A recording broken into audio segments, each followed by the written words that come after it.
Hey everyone! Have you ever wondered what might be hidden behind the fogs in the heart of California? Today, you'll learn about a place that's shrouded in legends and attracts people like a magnet. Yes, it's Mount Shasta. Here, people see things that would be considered impossible in other places. In this video, I will tell you about her secrets and incredible stories that seem to have come from the pages of science fiction novels. Are you ready to peek behind the veil of the unusual? Let's figure it out. What makes this place so special? The Lemurians are considered descendants of an advanced civilization of Lemuria, which once covered an area larger than that of North America. There is a suggestion that the borders of Lemuria touch several modern American states.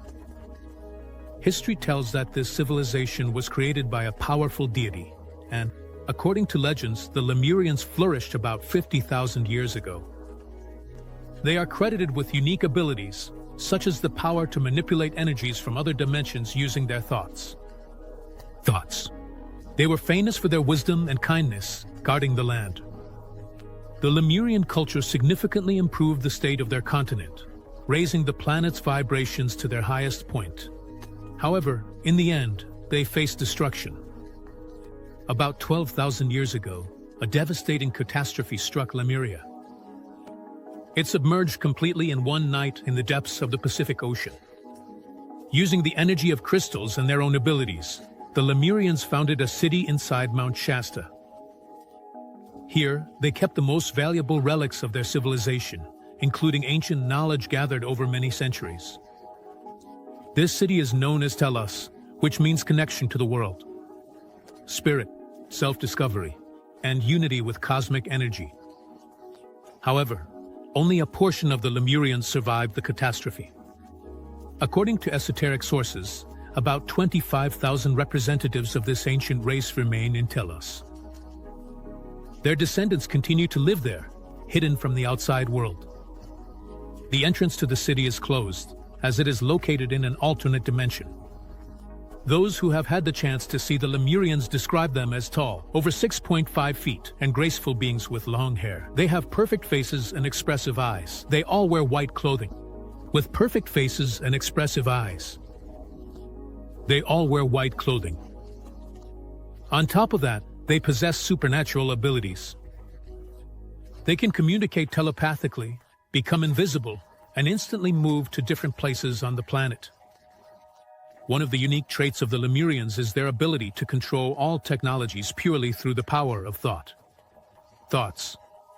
They have at their disposal a fleet of spaceships capable of passing through the mountain. They can travel into space and return back to Telos. These ships are completely silent and invisible. Sometimes they disguise themselves as clouds, which are often seen over Mount Shasta.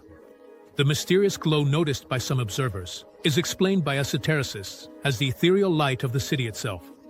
Only those who reach a high level of spiritual development, comparable to that of the Lemurians, will be able to enter Telos and join this great civilization. Comparable to that of the Lemurians will be able to enter Telos and join this great civilization. But are the disappearances of people connected to Telos and the Lemurians? The very first known disappearance was that of J. Brown in the first half of the 20th century. J. Brown was a lone gold seeker, obsessed with the dream of wealth. He spent long months studying the slopes of Mount Shasta, climbing up to its glaciers. And once again, he descended to the foothills. One day, he went on another expedition of eye. He vanished. People thought of J. Brown as a lost dreamer trying to find his gold mine. However, after a full 30 years, he unexpectedly returned. In 1934, local newspapers published an article by Brown. He talked about his incredible discovery inside Mount Shasta, a city filled with treasures and giant skeletons. Brown said he was working for British mining company Lord Cowdray when he came across a previously unknown cave. The entrance was partially blocked by rocks, but Brown easily cleared the passage and discovered a large cave hall with a long artificial tunnel going deep into the mountain. After walking a distance in complete darkness, Brown emerged into an underground city made up of numerous rooms carved into the stone. Inside these rooms were many artifacts, spears, clay vessels, gold, and copper jewelry. Particular attention was drawn to the identical gold plates with mysterious writings. But the most striking impression came from the remains of humans of enormous size.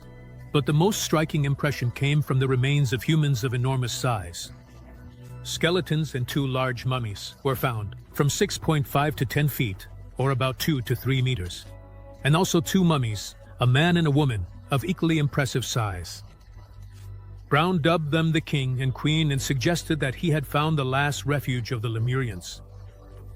Although Brown's story may seem like fiction, the prospector himself was determined. He announced his intention to organize a full-scale expedition to extract the treasures he had found. Brown rented several trucks. He hired workers, provided them with the necessary equipment, bought bags, wheelbarrows, and other gear. He openly stated that he planned to take out everything he found in that mysterious place. Brown even signed contracts with contractors and bought dynamite, putting down deposits for mining equipment. The expedition was fully prepared.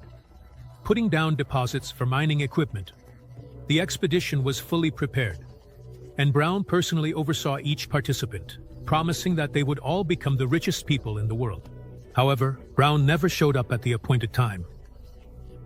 No one knew where he had gone, leaving behind a large sum of money spent on preparing the expedition. He was never seen again, either alive nor dead. The most popular theory is that Brown went off to scout the area and either got captured by the Lemurians, or he died while exploring an underground city. There's also a theory that he just ran off with the money, or died while exploring an underground city.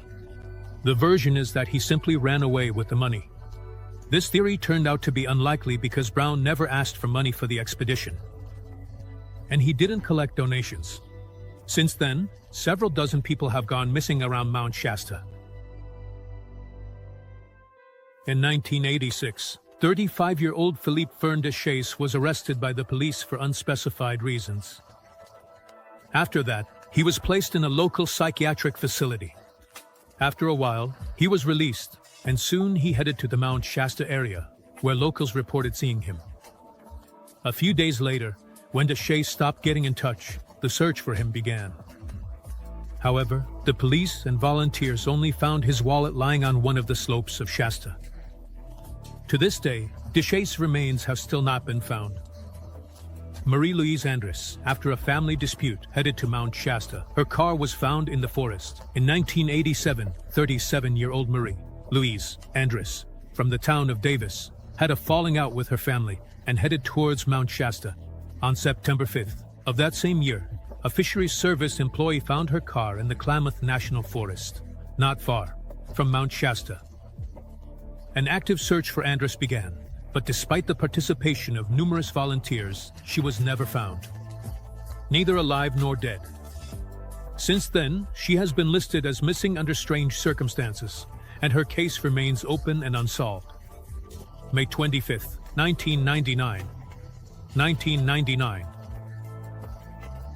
1999, Carl Landers and his friends, Milton Gaines and Marie Milton, tried to climb Mount Shasta. They camped on the slope for the night. The next morning, Landers rose early and went to the summit. He made an attempt to climb to the summit of Mount Shasta. They set up camp on the slope of the mountain for the night, and the next morning, Landers quietly got up earlier than the others and headed towards the summit, planning to surprise his friends with his successful ascent. Later, his friends followed after him, hoping to meet Carl at the top.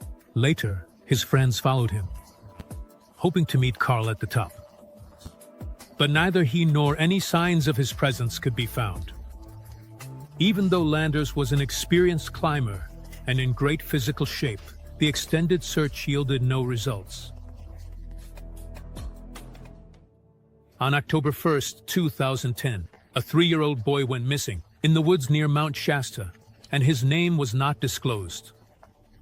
The child was found 5 hours after the search began, in the underbrush, in a state similar to a trance or severe shock.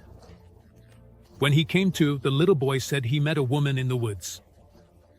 She looked very much like his grandmother, and she took him deeper into the woods, into a cave beneath the mountain.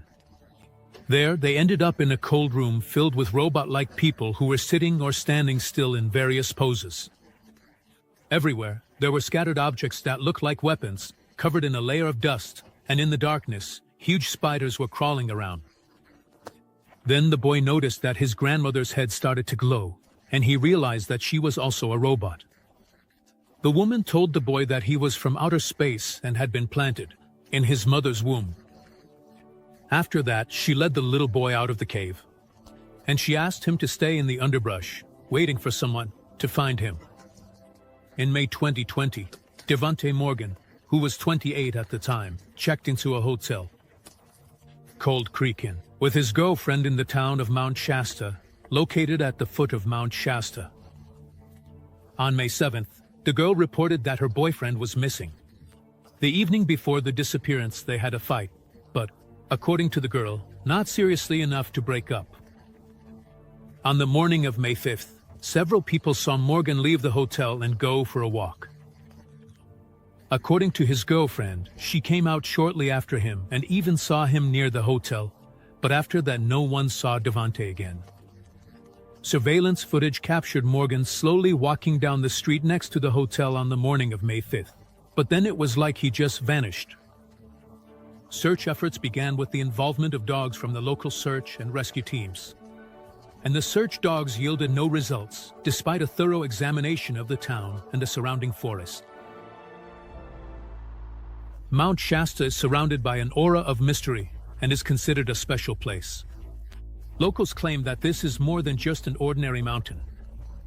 You often hear that Shasta is a sacred site. This is quite understandable, as in many cultures, mountains are associated with divine powers and centers of cosmic energy.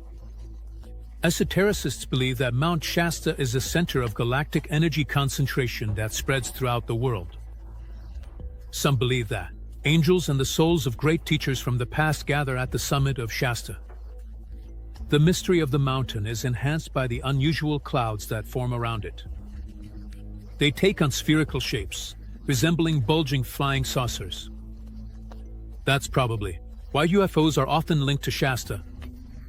Locals report strange sounds from the sky, unusual shadows on slopes, and odd sun-like behavior. Belief in portals on the mountain leading to other dimensions exists. Mount Shasta, located in Northern California, is mysterious. There's a belief that there are portals on the mountain that lead to other dimensions. The mysterious Mount Shasta is located in Northern California, the United States. Its absolute height reaches 14,000 feet. There are 7 glaciers on the slopes of the mountain, covering both the northern and eastern sides. The origin of the mountain's name remains unknown to this day. Some suggest that it was given by the local Native American tribes, although there is no direct evidence to support this. In Native American mythology, there are no mentions of deities or spirits with names similar to that of the mountain. There's a theory that links the origin of the name to the gold miners who showed up in the area during the 19th century. The formation of the mountain began about 600,000 years ago. Originally, it was an active volcano that erupted periodically. The last eruption happened in 1786.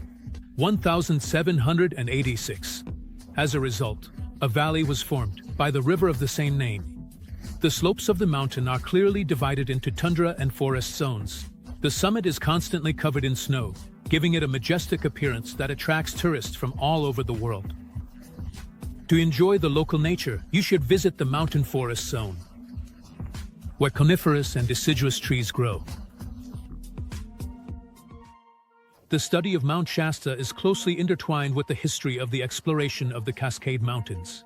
Traditionally, the count starts from the year 1792, when the explorer George Vancouver arrived here. He was the first to start naming the highest peaks discovered in this region. In 1805, an expedition led by Lewis and Clark arrived here. The main goal of this expedition was to explore the lower reaches of the Columbia River. During their research, the participants discovered Mount Adams and explored vast territories. During their journey, they repeatedly encountered the Cascade Rapids, which posed a serious obstacle. That's where the name, Cascade Mountains, came from, and it eventually stuck with this region. The Cascade Mountains stretch from the northern part of California all the way up to British Columbia. They are characterized by high peaks that sometimes exceed the average height of mountain ranges by 2 times. The Cascades are part of the western sections of the North American Cordillera. They are characterized by belts of intermountain lakes, numerous coastal chains, and the California mountains. The tourist appeal of Mount Shasta is quite significant. For a long time, these lands were inhabited by Native American tribes who utilized the natural resources of the region. The first European pioneers were the trappers, and then gold seekers flocked to these areas, mining for gold and silver. Europeans were also drawn to the forest resources of the area. Thus, the area around Mount Shasta has a rich and diverse history. For the indigenous people, the mountain has always held significant religious importance. An Indian legend says that at the summit of Shasta lives a chief, Skeel, who descended from the heavens and was destined to create humanity on earth. Around Shasta, a whole movement of followers of Native American beliefs has formed. Skeel, who descended from the heavens and was destined to create humanity on earth. Around Shasta, a whole movement of followers of Native American beliefs has formed. Nearby is the town of Mount Shasta, where people from all over the world live. The locals still use the healing springs, believing they have curative properties. Tourists are invited to visit the Shasta Monastery, which was founded about 50 years ago. Here, not only supporters of Native American mythology found refuge, but also Christians. There are 16 Christian churches in the region. About a quarter of the local population consists of representatives from various religious groups. For example, Buddhists hold spring festivals during the full moon, similar to those organized by Buddhist monks in the Himalayas, celebrating the heavenly bull. Mount Shasta is loved by climbers. Every summer, thousands of enthusiasts gather at its base. There's a ski resort on the mountain that has been operating for over 30 years. Winter sports enthusiasts can take advantage of a variety of trails, chairlifts, and cozy cafes. The resort is located near Mount Shasta. Here, you can not only ski but also go cross-country skiing. There are special trails for sledding and snowmobiling, as well as walks through scenic spots. The natural landscapes of the United States amaze travelers. In this country, you can find dense forests, endless lakes, and majestic mountain ranges. One such natural wonder is Mount Shasta, a stratovolcano, known for its mystery. The mountain is surrounded by mysteries, not only related to the history of gold mining that once flourished in the region, but also to reports of UFO sightings that have been repeatedly seen hovering over the mountain summit. How true is that? I won't judge. However, it's often said that there's usually some truth behind legends. What I want to offer you is the absolute truth. You have a unique opportunity to become part of our team. If you have video editing skills, you can voice over videos in Russian, English, and other languages. Or you can write interesting scripts. We would be happy to work with you. Message our Telegram bot. The link is in the description. And that's all for today. See you later, everyone.